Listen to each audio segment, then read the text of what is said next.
अच्छा एक बात, तू जब से गेली छोड़ के हम होली खेली। अच्छा एक बात बताता है क्या? पूछियो। जरूर। बता देबी बता देबी। क्या पूछना चाहते हो? अरे तू बोल भी तबे बोलबो। पूछो तो।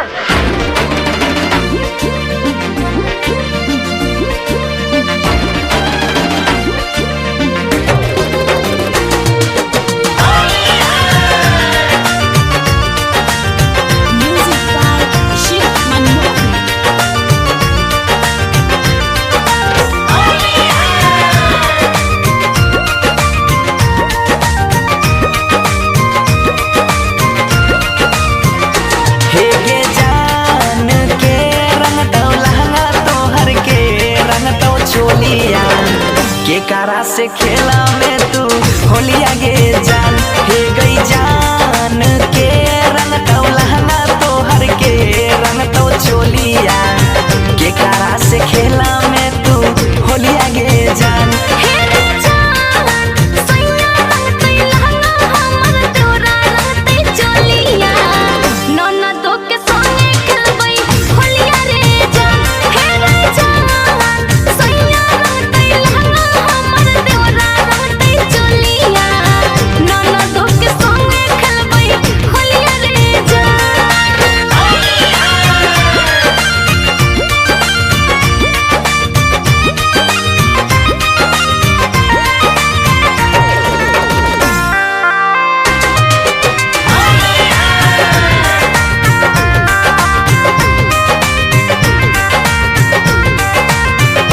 हे गई जान कौन रंग यो वीर रहतो, कौन रंग के सरिया के कर रहतो पीछा करिया गे जान।